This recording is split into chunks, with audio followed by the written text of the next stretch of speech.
So we have all these budgetary battles that are upcoming. And to me, there are two huge priorities that the Republicans, well, three actually, the Republicans need to take on. One is the border, because I believe it is a clear and present danger, especially with all the people coming from Iran, Syria, Afghanistan, Egypt, Russia, and China. The next issue I think is of great importance is getting the $34 trillion under control spending. And the third thing would be your investigation. Will those things happen this election year? Yeah, I think they will, Sean, and you're right. You not only see the problem here, 8 out of 10 Americans know that the border situation is a crisis. They also, I think, understand the magnitude of it. That they think it's a crisis because it is. 300,000 last month, highest month on record, Sean, and the pace we're on under Joe Biden, his administration, the pace we're on, we will hit 12 million migrants coming into the country in 4 years. That is why we just got to stop. There should be, the plan should be no more migrants come into the country, unless there's some extenuating circumstances for an individual. No new migrants should be allowed in the country. One sentence, I think, will do it. And that sentence is, do not spend American tax dollars to process or release into the country any new migrant. That's what we got to try to get on every single piece of legislation that we can and force Joe Biden to do the right thing.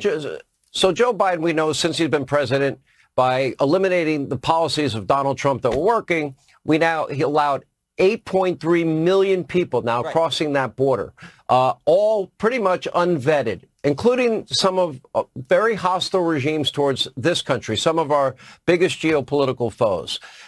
Didn't Joe Biden take an oath to uphold the laws of our land, our Constitution? Every law is based on that document.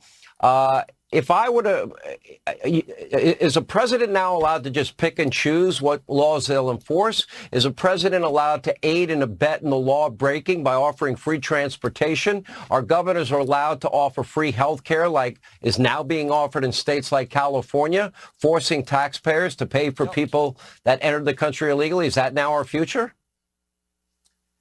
No, you're exactly right. When Joe Biden took the oath of office on January 20th, 2021, he's supposed to then go enforce the law. Instead, what he did that very day, Sean, is he issued a number of executive orders and he changed policy. He said no more building the wall, no more remain in Mexico while we evaluate an asylum seeker's claim. And he also said once you come to the country, you will be released to wherever you want to go. All across our nation, people are going, and everyone understands it. That is why I think the American people know that this is deliberate. This is willful. This is purposeful. He did this. He was determined to do this, and the country understands just how wrong it is. That's why I think you're seeing the 80% polling numbers that show something has to be done. And what I think has to be done is if he's not going to pass the bill, if he's not going to pass our bill, then he should do that once. We should do that one sentence and put it on legislation.